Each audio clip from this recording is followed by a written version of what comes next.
Well, good morning, and thank you, Brad. More than 3 million doses, including almost 40,000 in the last day alone, have now been administered by our Team Toronto vaccination effort, and this is a wonderful performance, good solid progress so far. This means that more than 75% of adults who've received a first dose and more than 30% of adults who've received a second dose are therefore fully vaccinated, 30%. But I also want to put it in even clearer terms. More than 2.18 million people have received at least one dose of vaccine from Team Toronto, and more than 820,000 people have been fully vaccinated in the City of Toronto. This is great progress, and I want to be clear why. Every resident who gets their first and second doses of COVID-19 vaccine will ensure that they have protection from the virus and from the Delta variant. A huge thank you to all of Team Toronto, a really exemplary performance so far that we can be really proud of, albeit with much to be done. This helps protect our progress fighting COVID-19 and ultimately ensures that we can continue to proceed with the provincial reopening, which I'm eager to see happen safely and as soon as possible. We all want to reopen, but we all want to make sure that we don't end up having to go backwards and shut anything down again. We continue to add appointment bookings for Toronto Vaccine Day coming up this Sunday at the Scotiabank Arena. So far, more than 21,720 people have now registered for that event at the Scotiabank Arena on Sunday. We now hope to have capacity for at least 25,000 appointments. This is our winning shot, and I want to say a big thank you to everyone who's already stepped forward to be a part of this record-breaking vaccination effort. And we're doing everything we can with all of our partners to make sure this day is a success. And I should extend thanks again to our partners who are in this, some of the hospitals, Maple Leaf Sports and Entertainment, and a number of others who are helping us to make this day a big success.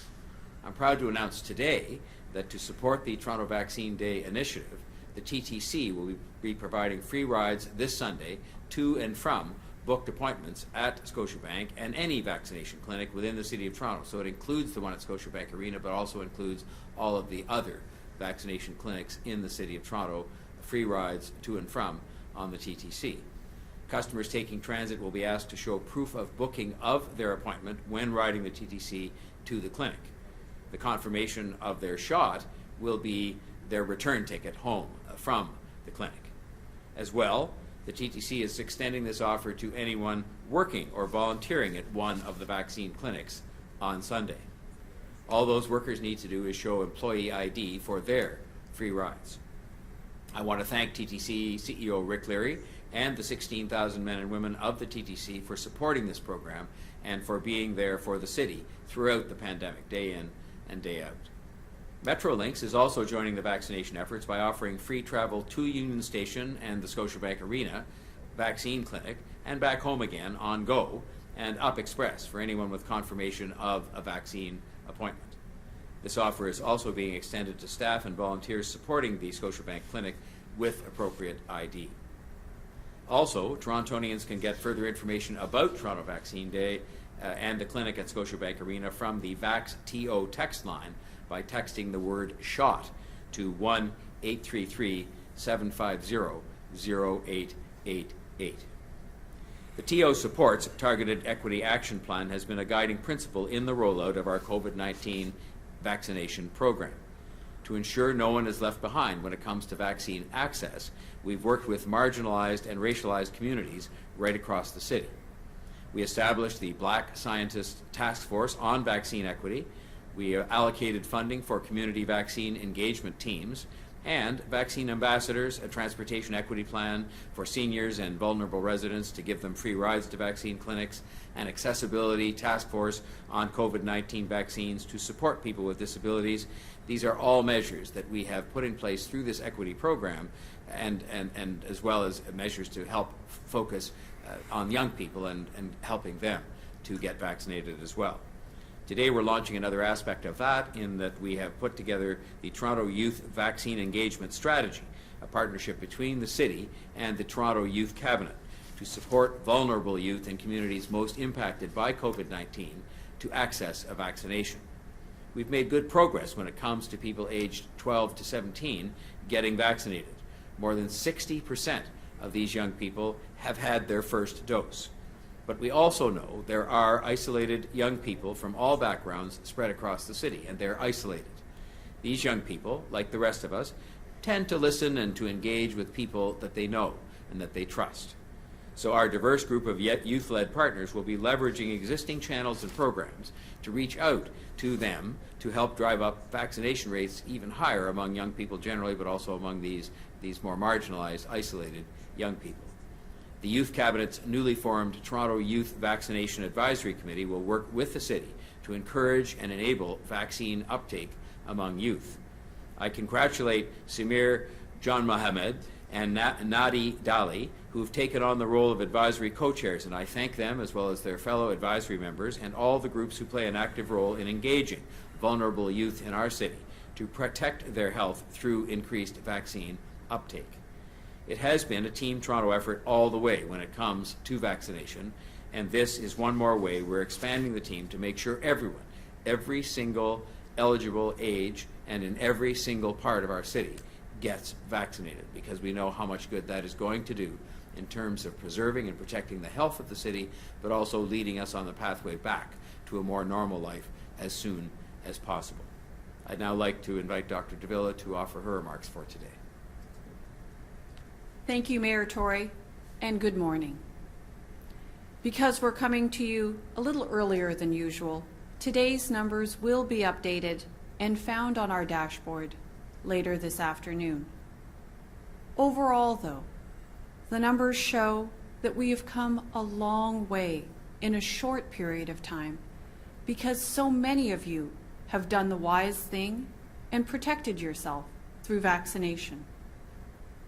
There's a lot of change and new information in constant circulation about the vaccine program. Things like where to get a dose and when you will be eligible for a second vaccine. But what's important to remember are a few basic points. All vaccines available are tested, safe, and highly protective against COVID-19. The vaccines, as well, are holding well against the current challenges created by the variants, including the Delta variant. Vaccines usually require more than one dose, so the 2-dose requirements for Moderna, Pfizer, or AstraZeneca are not unusual. What is important is completing your 2-dose vaccination. More than anything, right now, the best course of action is to get your 2 doses of vaccine and to take the vaccine available to you when you're eligible.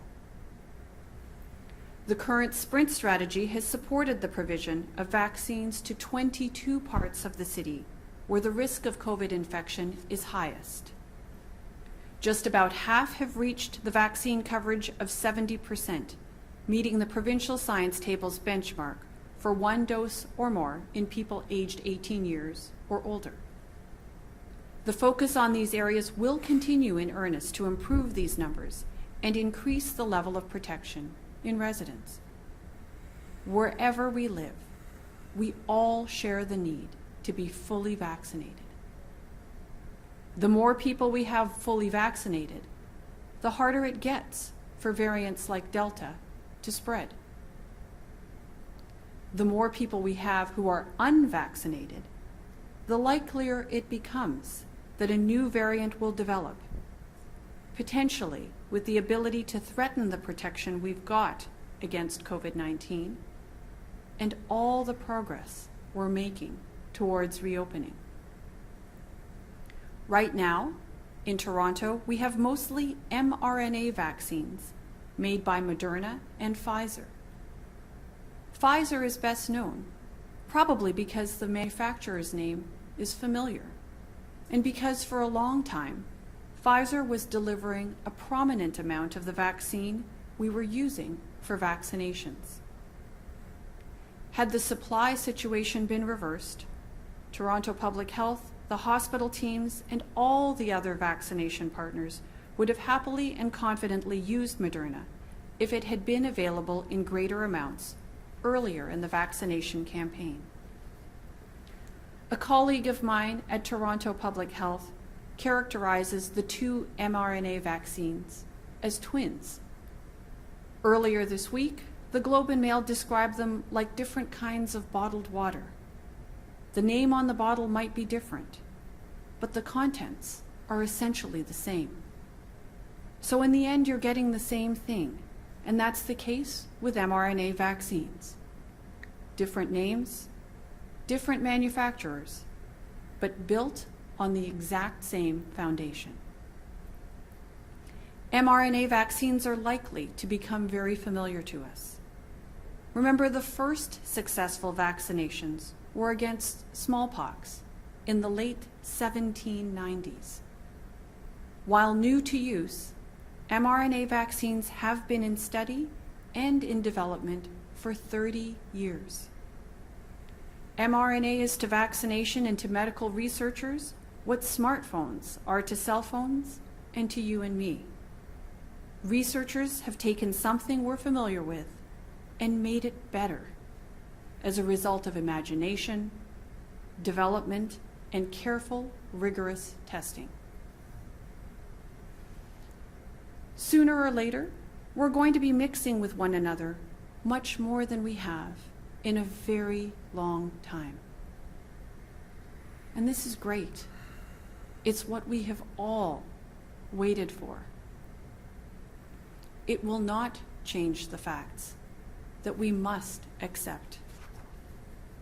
Despite everything, COVID-19 is still circulating and can still infect. COVID-19, especially the Delta variant, is still a force to be reckoned with. You want to avoid this, and you can. We are so fortunate in Toronto right now. We continue to receive supplies of mRNA vaccines and have a large number of places where you can get vaccinated. We also continue to see unprecedented demand, and many people want their vaccine as soon as possible. On the plus side, the wait between the first dose and second is reduced. As we approach the next phase on the province's roadmap to reopening, more mixing between people lies ahead. This means more opportunities for the virus to spread. Therefore, we can expect to see case counts rise.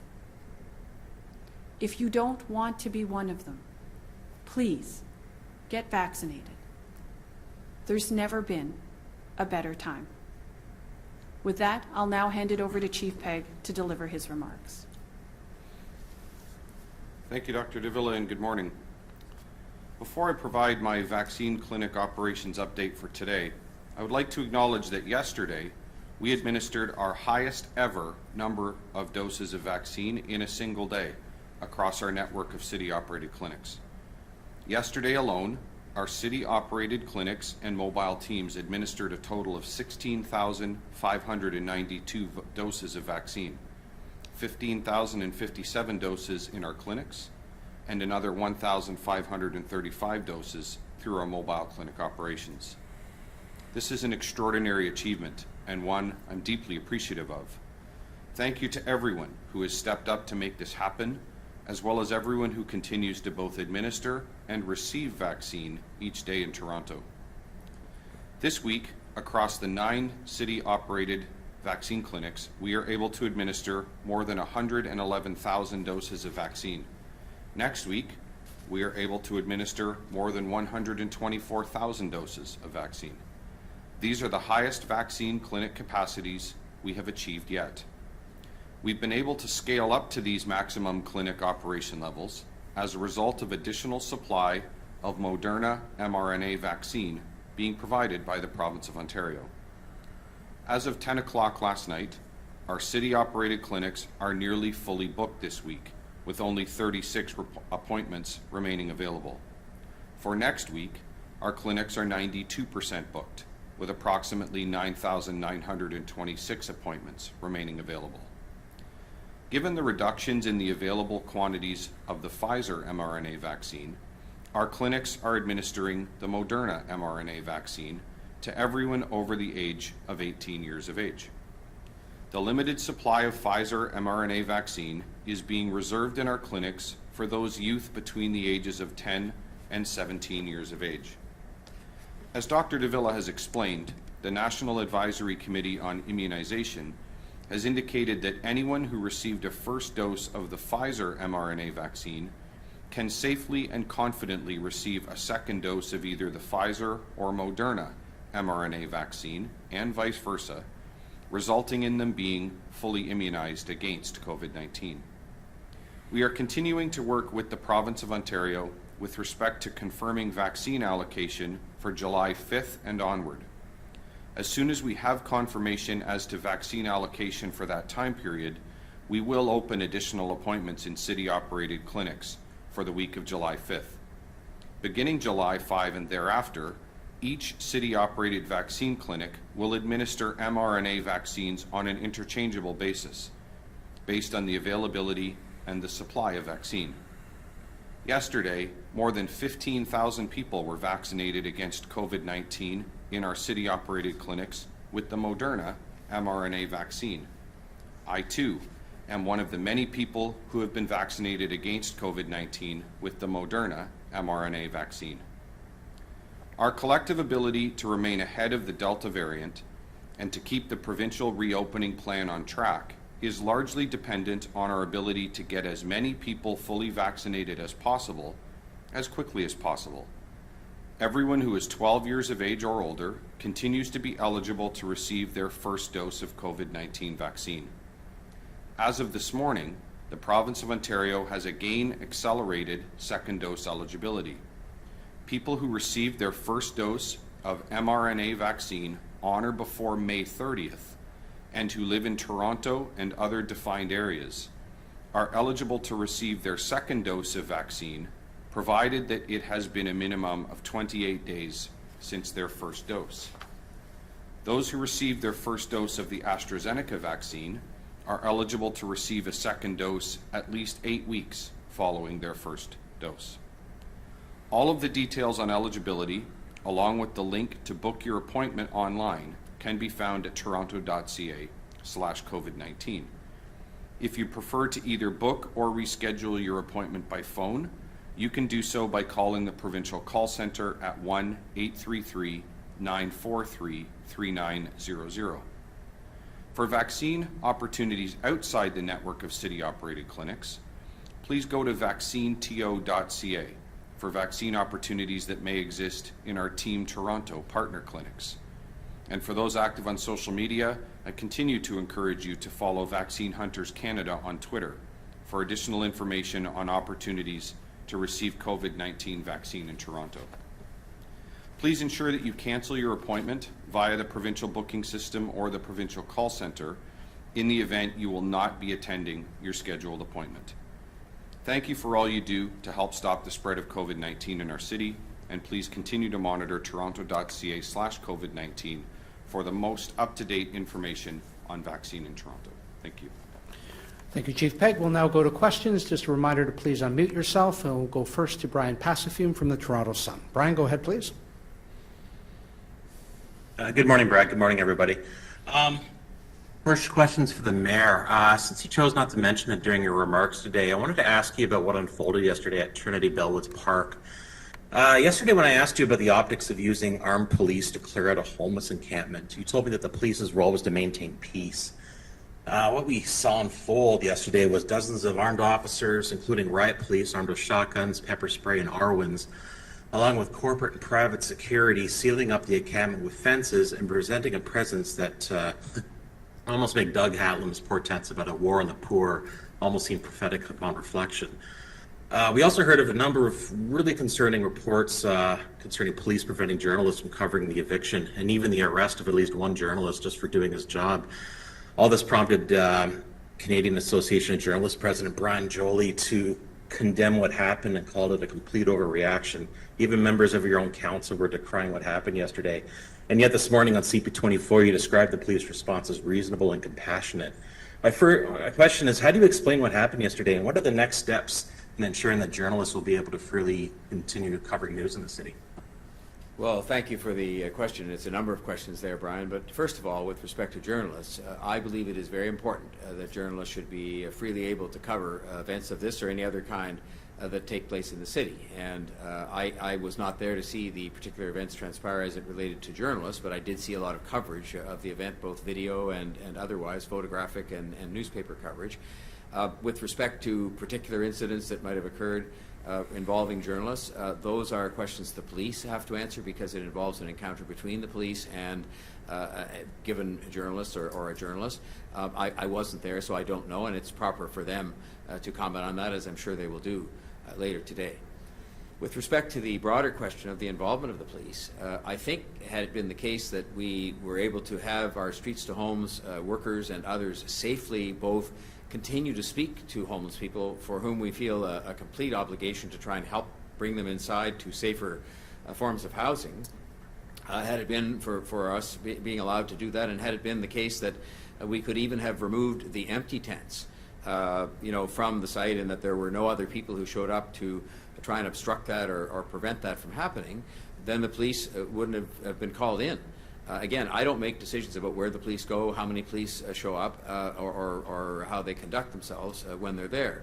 That's decisions that they make.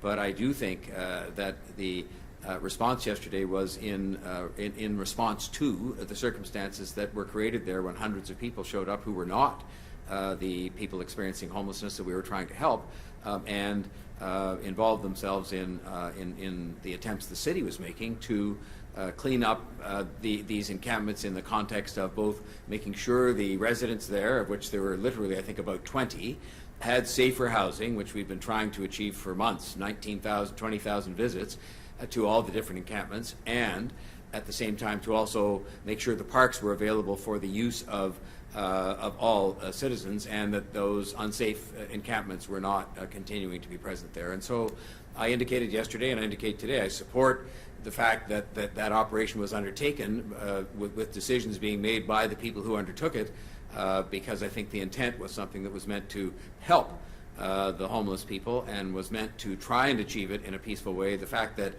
actually no one was injured, but that there was a huge police presence and a bit of a tumultuous scene was more a function of all the people who came out.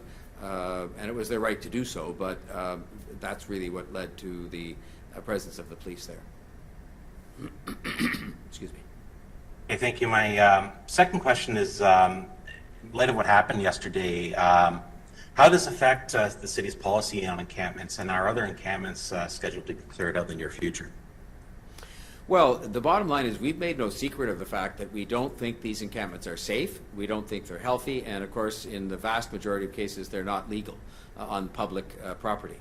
So that combination, plus our desire that we've had on a continuous basis, to the extent of 20,000 visits our Streets to Home staff have made to try and convince people to come inside, with some success, by the way. I mean, I think some 1,500 people have actually come inside as a result of these visits, that we will continue to do that work, but we will also continue to maintain the position, because I believe it is fundamentally the correct position, that you cannot have unsafe, unhealthy, illegal encampments in public parks in particular, but on other public property as well. And so we're going to continue to try to work with the people experiencing homelessness to convince them to take other housing options that are being offered and have been offered continuously throughout and that are still available today.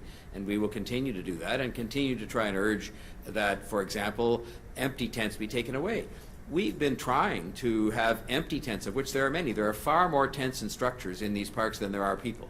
And we've been trying to say, well, as a start, can we have the empty tents and structures taken away? And there's been a steadfast refusal, not on the part of the people experiencing homelessness, but people who are trying to, I'm not sure, make a statement from having those taken away, so that we can make these places safer and so that we can reduce the footprint on the public park so that other people might be able to use those parks for some of the summer programs and so on. And we'll continue with that work, which we've been trying to do day after day after day, visit after visit, talk after talk. But there does come a time when you have to take some action on these things, and I just think we're there in the context of having spent months trying to do it a different way. Thank you, Mayor Tory. We'll go next to Mark McAllister from City News. Good morning, Mark. Good morning. Thank you very much. Mayor Tory, with regard to taking action, It was said that police were there to back up a city operation, and yet it seemed as though they were there from the start. The idea that fences were going to go up was probably premeditated and part of the operation as a whole. And it seemed as though it was the fences that, in fact, started what turned into a major confrontation. So again, is there another way to go about doing this without necessarily, because this is the second time in a couple of months that we've seen those confrontations take place, without bringing in the amount of police and security operation beyond just going in and talking to these people, which understandably you have done, but it seems almost too much yesterday and in the time prior to that at Lamport Stadium. Well, Mark, thank you for that question. And again, I'll repeat something you alluded to in your own question, which is this.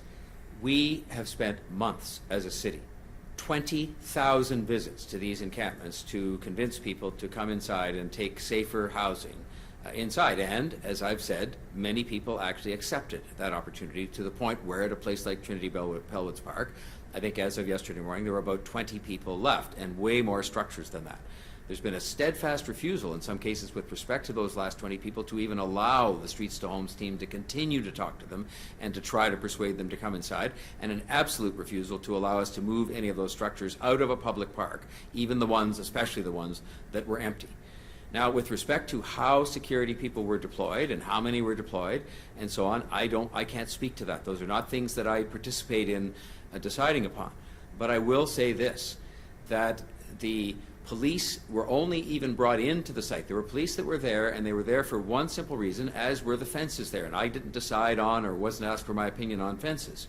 But they were there to protect the safety of the city workers, both parks and recreation workers, and Streets to Home workers who were there to speak to the remaining people experiencing homelessness and to try to convince them yet again to come inside and to protect their safety against what we had been warned were people who would come out and try and create a direct, physical interaction between those people. And I will tell you this, and I tell you this in all honesty, this is part of what I have to deal with in my job in terms of the staff who work for our city. We've had staff in there in all of these different encampments for weeks now who have had weapons pulled on them. They have been followed home after work. They have been abused. They are doing their job, trying to persuade people who have a lot of issues in their lives to come inside and get help from the city in housing better than in a public park. And those people who are doing their jobs for all of us in the city deserve to be protected, as do the people experiencing homelessness. And when you have large crowds of people showing up who are, frankly, unconnected to the interaction between the city and those people experiencing homelessness, there have to be certain measures undertaken to keep everybody safe, including the people who show up to protest, because it is their right to protest. And so the police and other people, security officials and city officials, made decisions with respect to what steps should be taken to keep everybody safe.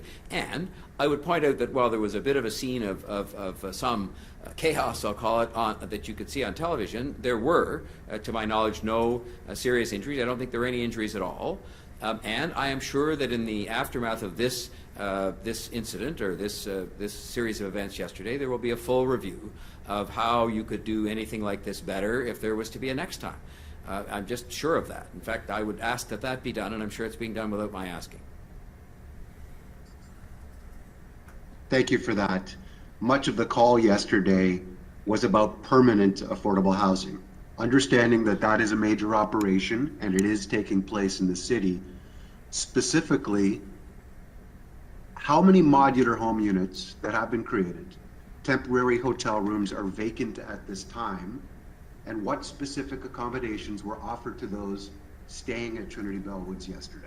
I am very glad that you asked that question, and I deserve to be criticized that I don't have the exact number here with me because it does fluctuate from day to day, but I will tell you this because I've asked about it every single day that we've been talking about the encampments, and that is that I have been assured every single day, without exception, no day on which there was not adequate numbers of hotel rooms in particular, but also places in other forms of housing, including shelters, but not dominated by shelters, to accommodate every single one of the people that could have been moved out of the park like Trinity Bellwoods. I mean, yesterday at Trinity Bellwoods, we were talking about 20 people.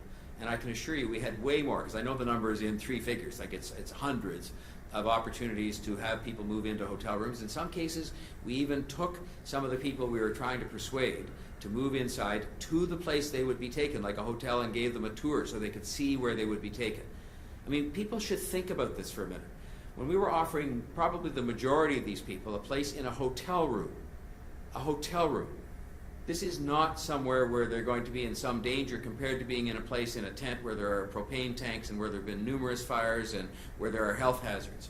And the hotel rooms had supports associated with them, provided by the city to help people with some of the issues they face in their lives, which I'm very well informed of. And so I would just say that there was never a problem, and those who were spreading the word that there was inadequate numbers of places to take, frankly, almost all of the people residing in all of the encampments, let alone just Trinity Bellwoods, are spreading information that is false. And I would not, it wasn't up to me as to when security and encampment clearing operations were undertaken, but I can tell you this, I certainly would have spoken up in dissent about anything being done if I thought there wasn't a place for every single one of those people that we have gone to speak to day after day after day, and who were spoken to again yesterday. 12 of them actually did accept going to various places they were taken for housing that was better than a tent in an encampment in a park. Thank you. We'll go next to John Chidley-Hill from the Canadian Press. John? Good morning, everyone. Mayor Troy, I'm going to stick with you on the issue of the encampments. Deploying the private security forces and the police and the fences and all the other equipment yesterday, I assume would be an expensive event for the city. I'm curious, are you concerned about that expenditure of money? And also, if so, do you think that money could have been better spent proactively rather than reactively, whether it's more counseling, more streets to homes workers, more food, other services that could help people experiencing homelessness? Well, I think you can always do more, but I will say in response to that question that we as a city are doing more than ever has been done before on counseling, on streets to home activity. I mean, you don't have 20,000 visits made to people in encampments trying to persuade them to come indoors to safer housing, without the people to do that who have to be paid for. And we've had help from the other governments in undertaking some of these efforts to the extent they've been affected by the pandemic. And I will say the same thing with respect to the rapid provision of additional supportive housing in particular. Thanks to the help of the other governments, in particular the rapid housing program of the federal government, we have literally purchased buildings that are being converted as we speak, and so they'll be available within weeks and months, not years, in the hundreds, to accommodate people who are in need of supports in their lives. And I would just say to you that as part of a transition we are making to exactly what I hear people talking about, which is instead of relying on a constant expansion of the shelter system, which we were urged to do repeatedly over the years by the very same people, we are moving to a model that says, no, it is much better to provide a home for people, permanent housing.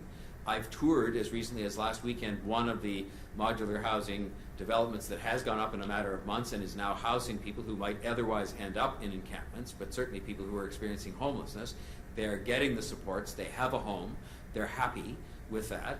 We're doing more than any government if you go back decades. I'm not sure if you go back and you'd find any government doing more than we are doing at this time in this city to create that kind of housing, and we're making great progress in the hundreds of units. We're making progress in the hundreds of units more than the total number of people that are presently residing in encampments in public parks. And my point is very simple. We will provide safe, and we do provide, and we have provided safe indoor housing for hundreds and hundreds of people we have moved out of encampments. But for those who remain there, we need to do the same thing. But we need to have the cooperation of people who will at least not obstruct us from talking to those people and making every effort to persuade them to come inside. And we can't indefinitely just allow unsafe, unhealthy, illegal encampments to remain in public parks indefinitely. And that is the position that has been taken by the city very publicly and transparently. But our overriding sense of compassion for the people and wanting to help them remains our top priority and will remain our top priority going forward. We're back at it this morning, trying to visit with the people who are living in encampments, trying to persuade them to accept the housing we do have available, which includes supportive housing, it includes hotel rooms, and yes, it includes a shelter system where a huge effort has been made to make sure that it is safe, to the point where, as of this moment and for all of this week, there have been no outbreaks of COVID-19 present in those shelters. As a follow-up, I know COVID-19 has sort of sparked this growth of encampments across the city, but there's other factors at play as well. Mayor Tory, I'm curious from your perspective, what have been some of the other factors that have led to the growth of encampments across the city? And do you think that this is a symptom of a larger housing crisis in the city of Toronto? Well, I've been the first to acknowledge on many occasions, and it's been part of the pitch that I've made successfully to the other governments to help us, and I will say that especially the federal government has responded with programs that are helping us immeasurably to create hundreds of new supportive housing units, and both governments have signed together on a national housing strategy that in Ontario and in Toronto is allowing for the present approval and construction of thousands of affordable housing units. Again, a pace of the development of affordable housing which is still not good enough, but is way in excess of what has been done by previous administrations going back all the way.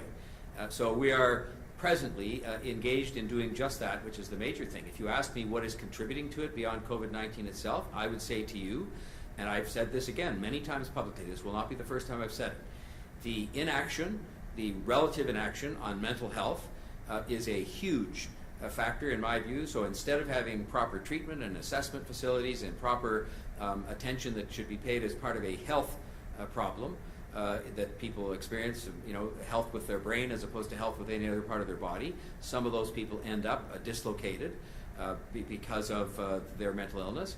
I think that that poverty as something that is particularly affecting marginalized communities has contributed to a crisis that existed prior to COVID-19. I think the situation with drugs, which again I've spoken about quite openly, again has contributed to this, in that you're creating people who are particularly marginalized because of a health problem that they have. And so I have spoken and we have acted on all of these things. Could we do more? Yes. Would I rather have seen the money spent instead of on a large operation involving police and many other staff people? Yes, I would. Did we have an obligation as a city when we were going to try and clear those encampments, and most importantly to try and persuade the last 20 people to take housing indoors? Did I have an obligation? Did the whole city administration have an obligation to make sure that those homeless people and that the staff who were talking to them remained safe in the presence of hundreds of people there to protest? Yes, we did. And so in that case, I don't know what the totals are of the expenses. I didn't make the decisions on how people were deployed, but I do think that people would have been very critical of us if any of the people experiencing homelessness or city staff had been injured in the course of carrying out the discussions that had to happen yesterday with them about rehousing them. And so the operation unfolded as it. Thank you. We'll go next to Linda Ward from CBC News. Linda? Hi there. The allegations from those experiencing homelessness that I spoke with yesterday at the encampments are that they don't want to go to shelters and hotels because they say they've experienced assault and abuse in these places. They don't feel safe, especially during a pandemic. And studies have shown recently that during the course of the pandemic, people using opioids are increasingly overdosing while alone and dying alone in these hotels. What is the city doing about investigating these claims and solving this problem? Well, the experience in the hotels has been such that we have added supports to the hotels over the course of the pandemic to make sure that people who had mental illness issues in their lives, people who had substance issues, had the supports available in those hotels to make sure that they could be given counseling and assistance so they were not alone and so that they had help to turn to. And so that has been done. I know that for a fact, and I've talked to the people who have been providing some of those supports when I've had occasion to visit. And so I would just say that, obviously the whole opioid situation across the city is in and of itself a crisis, and I have spoken on that and have indicated a willingness to look at other options that we can undertake beyond our existing harm reduction efforts to help those people and to try to address this problem, because others try to turn it into some kind of a moral issue. or even a legal issue, which really it isn't. It's a health issue, and we have to help people who have terrible challenges in their lives. But I would say to you that the efforts that have been undertaken with respect to safety in the shelters, in the hotels, have been, I think, substantial on the part of the city, and I think they've been successful in the context of making those places as safe as possible to go from a health and safety perspective. And I would say as well that we've made other forms of housing available, including some of the supportive housing, and including, for example, units that happen to be vacant in Toronto community housing for the benefit of those who are experiencing homelessness. So I think the city has done a great deal in this regard, and I think you have to remember that we did it concurrent with the fact that during the pandemic we had to literally move thousands of people out of the shelter system and into alternate accommodations in order to preserve social and physical distancing to stop the spread of COVID-19. And so none of this is perfect by any means, and I don't pretend that it is, but I think the city has made extraordinary efforts, accompanied by extraordinary, compassionate, competent, professional efforts on the part of our city staff to make sure that we looked after the most vulnerable people in the most complete way you possibly could. Thank you. And I just want to ask about this accelerated rollout, more people becoming eligible today for the vaccine. Is there any way that we can measure the effect that this has had on the spread of the Delta variant in Toronto compared to if we had stuck with the original vaccine schedule? So, Linda, that's an interesting question, and I think it's one that we will continue to reflect on and try to understand better. Certainly, it is easier to determine what we might have expected in terms of vaccine coverage or vaccination coverage under the original schedule versus that which we're getting as a result of the accelerated schedule. But I think, perhaps what might be done is looking at models of what we anticipated would have happened under Delta spread in the two different scenarios. I don't know that we'll be able to be extremely definitive, but I think that's a very interesting question that you raise and one that I'll take back to the team for sure. Thank you. We'll go next to David Ryder from the Toronto Star. Dave, go ahead. Hi there. First question for Mayor Tory. Mayor Tory, you keep saying that you don't direct police or the city bylaw or the enforcement, but my question is, I guess maybe shouldn't you and council get involved? Because if you say to police, do whatever you can to sort of protect the area, we get what we got yesterday, which looks like the G20. You get people penned, you get journalists not able to do their job, and you get a massive show of force for dealing with a situation that involves, as you've said, dislocation and mental health and suffering. So is it enough? Because at the end of the day, those images go across the world and you're the mayor. Shouldn't you and other decision makers be involved and come up with a better way? Well, I did say that there should be a review undertaken of what transpired yesterday with a view to trying to find a better way. You can always find a better way.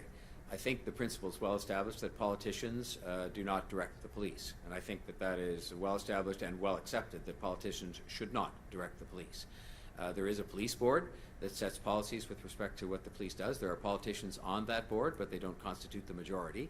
If this matter comes up at the police board, then I will be there together with the other two members of City Council and the other members of the police board to address those issues. But let's go back to the basics here. There would have been no need whatsoever, and the police were not deployed. They were off-site, as it were. They were not deployed in any significant way until hundreds of people, unconnected to the dialogue that was trying to be conducted between the Streets to Homes city staff and the Parks and Recreation staff and the people experiencing homelessness, was complicated by the presence of hundreds of people, some of whom, if you look at the very same television pictures, were creating a situation of some concern in terms of the physical safety of the people experiencing homelessness and the city staff. And so that's why the police were there. Now, again, you can take up with the police how many people were there and how they dealt with that instability that happened on that site at that time. But let's be clear, it was neither the city staff or anybody associated with the city, nor was it the people experiencing homelessness who created the need for police to be there. And I think that had there been serious injuries or worse to either city staff or people experiencing homelessness as a result of this event, which was not the case. The television pictures and other things people saw around the world, or even just here in this city, could have been far worse. And so I didn't direct how all that unfolded, and I'm not being critical indirectly by saying I didn't direct it. I don't direct those things. People accept the fact that the mayor shouldn't direct those things. Of course, I will be involved in at least reviewing what people come up with in terms of looking at how it unfolded yesterday and how we could do it better. But I think part of doing it better would involve people who have a perfectly legitimate right to protest. If they want to protest, stay back and protest in a way that doesn't interfere with legitimate operations that were going on to remedy both trespasses, but more importantly to try and help the people who are living in that park to find other housing and to have those discussions with them. So the follow-up is, I think you're saying that you're sure this is going to be reviewed, but we've got lots of other encampments across the city, and you're also saying action is going to be taken. So are the same tactics, the same approach going to be used in the other, are we going to see what we saw yesterday repeated over and over with the possibility of injuries? Because when you have a massive show of force, as we saw with the G20, it doesn't completely eliminate, and in some cases, some people would say accelerates the chance of somebody getting injured. I would say to you that the tactics that will be repeated will be the tactics we've employed out of compassion for the people who are experiencing homelessness, and that is that we have continued as early as this morning our visits as best we can make them, because in many cases we're obstructed from talking directly to the people who are experiencing homelessness, and certainly obstructed from taking things like empty tents and structures out of those parks. But we will continue to try to persuade whoever we have to persuade to come into safer housing. We will continue to try and persuade those who are stopping us from removing empty structures from the parks, because that would be a step forward in the context of the health and safety of everybody involved, and the use of those parks, the preservation of use of those parks for all members of the public. With respect to how future operations to try and diminish these encampments are concerned, I'm sure that those who undertake those operations will be having discussions about how it can be done better. The objective here is certainly not in any case whatsoever at any time to create any physical encounters or altercations, or to even have, this comparison that people keep making to other events that happen in history are far different. As I said, we started yesterday in a park that had 20 people experiencing homelessness in, I think, about 60 or 70 structures that were in the park. So those were the two things we had to deal with. First and foremost, trying to find housing and persuade the people to accept housing, permanent indoor housing for the people who are experiencing homelessness, and secondly, to have those encampments taken out of the parks where they are not safe, they are not legal, and they're not healthy. And so it doesn't take a lot of police officers unless there's intervening forces that happen to accomplish that. And if people wanted to let us go quietly about the business that we're legally and morally and otherwise obligated to undertake as a city, then I don't think there'd be any police necessary at these things whatsoever. And if people want to let that work unfold, then I guess we could do things quite differently, we meaning the city in the broadest sense. But you'll have to take up the particular practices to be used in trying to remove encampments and safely rehouse people with those who directed those operations yesterday, which did not include me. All right, thank you. We'll go now to Miriam Edahaya from Radio Canada. Miriam, go ahead, please. Hi, Mayor Tory. Hello, everyone. My question is about the reopening. Mayor, what can you tell us about what you know thus far? Will there be a reopening earlier than expected in Toronto, such as personal care services? You talked about it a little bit yesterday. What are you hearing from the province? Well, notwithstanding that I have basically daily conversations with the Premier about many matters, including this. I don't know much more than what you know. I do know what I saw the Medical Officer of Health for the Province of Ontario saying yesterday, which is that he thought that some of the progress we were making might allow for a couple of days of leeway with respect to reopening. Beyond that, I will simply repeat what I have said, and I think it's consistent with what others are saying, which is I would like to see that reopening safely occur as soon as possible. I also do think that there's a plan that is in place that was set out by the province. I think it was widely commended by people as being a sensible, clear, consistent plan, and that that plan should be the guide. The ultimate decision, as you know, rests with the province. The mayors that I'm a part of and chairs that met on Monday of this week said they were encouraged to hear some of the discussion of possibly seeing, for example, personal services businesses open a day or two earlier, some earlier time. And I was part of that statement, saying I was encouraged by that too. And that if the health and science numbers and other kinds of analysis that have to be done allow for that, then I'm sure that's what the province will do. So, you know, my position is as soon as possible that it can safely be done, but that we should be continuing to exercise, you know, caution only because the variant situation and COVID-19 itself have not just gone away. They're still around. They're still around in some places not too far away from Toronto and even in Toronto itself. Dr. Davila can speak better to that, and that I just think we have to be careful so that the worst thing of all, I think, the worst thing of all, which would be some backsliding into some other kind of shutdown later in the summer, is avoided at all costs. And I think most people, the vast majority of people, would agree with that. Whatever you do, do it in such a way that we do not have to legitimately have any fear of a further lockdown going on because we reopened too early sometime later this year. Thank you. And I'm wondering if Dr. Eileen Davila can speak to that as well, if reopening earlier would be safe. You know, I think the mayor covered off all the key points, you know, in respect of the answer to this question. You know, there's no denying, and I did comment in my remarks, that we have come an incredibly long way in a short period of time.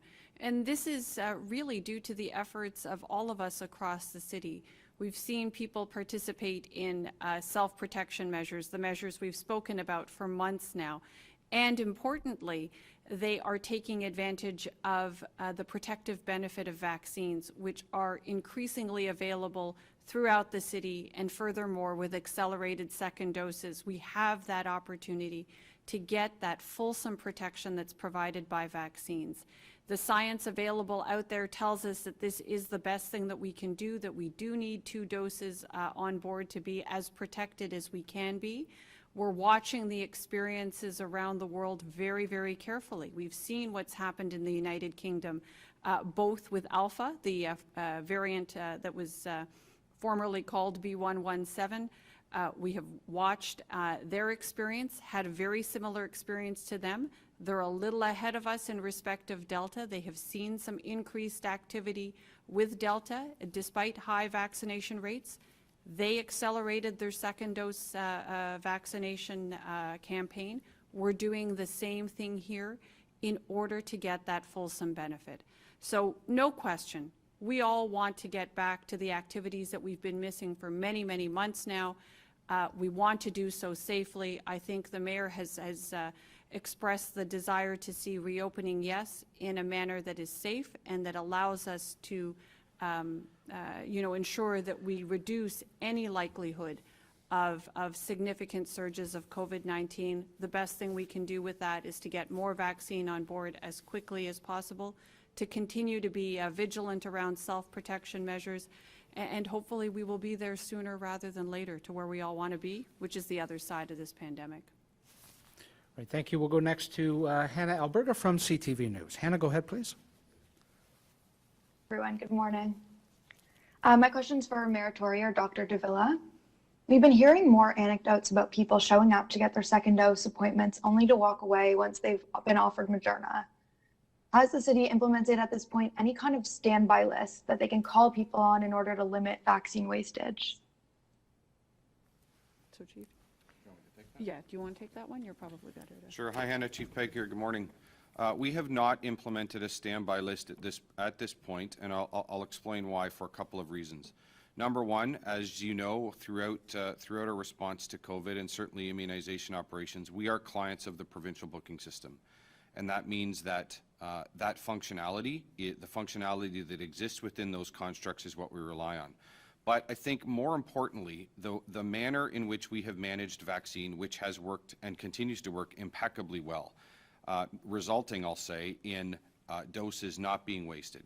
Any unused vaccine, any doses that are not used in a particular day, are maintained in allocation and are carried forward into the subsequent day and potentially into subsequent weeks. And that is one of the reasons why we have a number of times been able to rather what appears spontaneously, but rather frequently open additional appointments. So none of those doses are wasted. Our vaccine management strategy and vaccine management practices are very robust and are designed, and I candidly believe are effective in making sure that as very many people as possible are able to book their appointments as quickly as possible. I will also say, just for your information, that yesterday, for example, we were in a clinic yesterday, and I had the chance to meet with not only staff there, but also talk to Commander Bionzik and our clinic management team a number of times yesterday.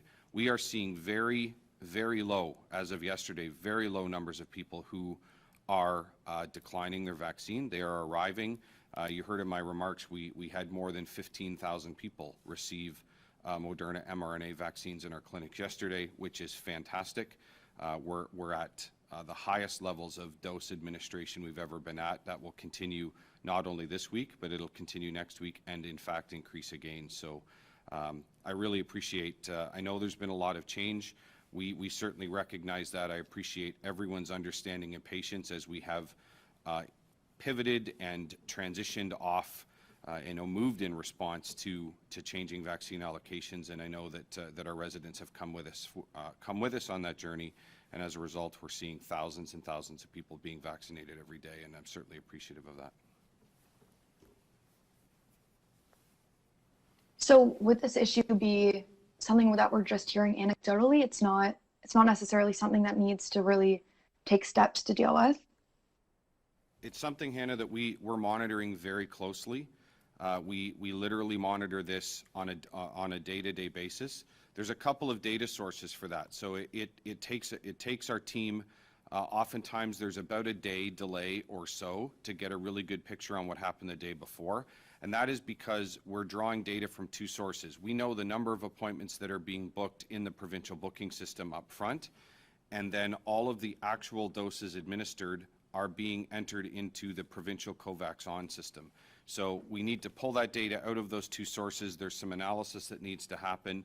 Our good colleagues at Toronto Public Health are monitoring very closely things like no-show rates.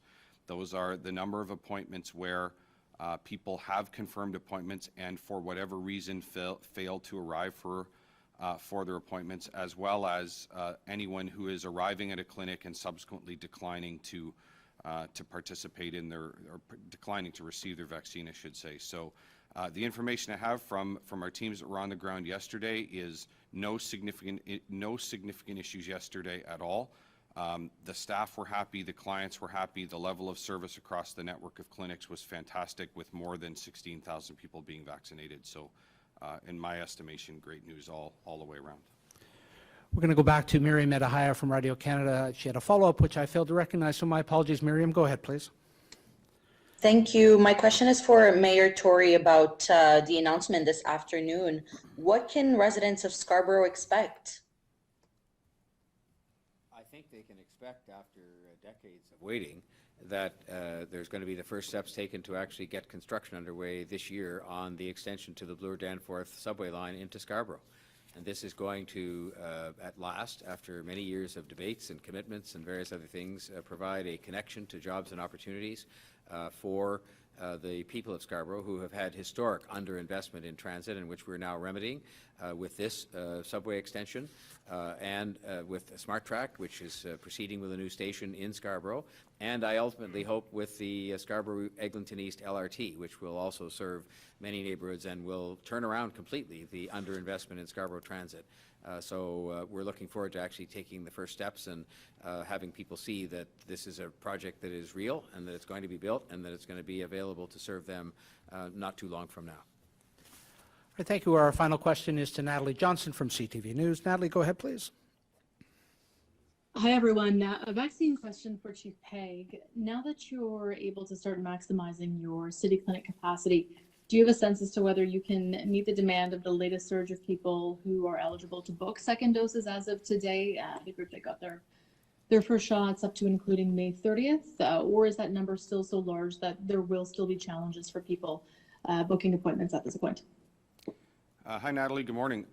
First and foremost, I will say that all of us, but I certainly continue to be nothing less than excited to see the uptake and the interest in people both booking new first dose appointments and people who are both booking their second dose and then taking advantage of the opportunity to accelerate those doses. That's fantastic news. We are working literally every day with the province of Ontario with respect to vaccine allocation. Dr. Davila may wish to add to this, but what we're waiting for right now is additional clarity, or I will say clarity in general, with respect to supply chain confirmation and vaccine availability moving forward, and that's out into the July 5th and later. We have opened every single appointment for which we have vaccine allocation for, and do I think that we have enough appointments available between now and the 5th of July to meet that demand? No, frankly, I don't. We are waiting for additional vaccine allocation. I'm confident that that will come. And I should say, by way of an aside, the 9 city-operated vaccine clinics, of course, throughout the pandemic have been the backbone, if you will, of the immunization clinic operations, but are but one part of that total Team Toronto effort. There are numerous clinics happening every single day, and I should just add my thanks and my excitement, really, for what is coming on Sunday through the Scotiabank Clinic.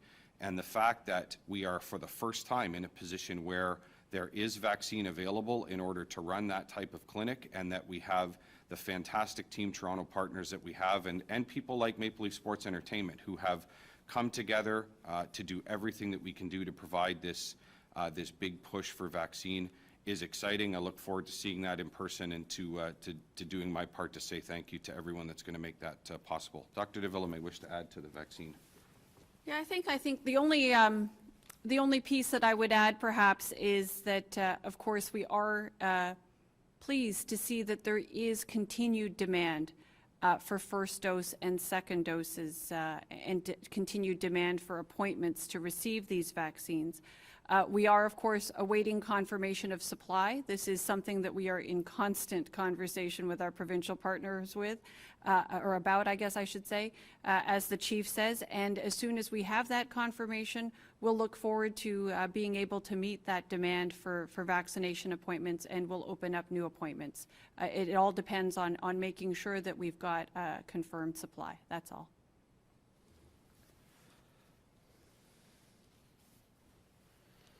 And recognizing that you're still waiting on confirmation for the supply for July 5th and onward, given that you're maximizing capacity for at least some weeks and potentially moving to that model moving forward, has any more consideration been given to a 24/7 clinic model? Natalie, something we're continuing to watch very closely. As we talked about earlier, and you may have heard in my remarks, this week and next week, we've actually been able to increase the clinic capacities now to the highest levels ever. That is a testament to our ability and to the plans that have been in place and pre-existing since the commencement of immunization task force operations that let us scale those clinics. So we are scaling up. The transition there has been throughout the response and throughout the vaccination operations, off and on some discussion about extended hours and 24-hour clinic operations. There have been those types of operations. There's been extended clinics operated by some of our Team Toronto partners. What continues to evolve, and I would say the most recent example we're seeing is this Sunday at the Scotiabank Arena with the single big push that will happen that day.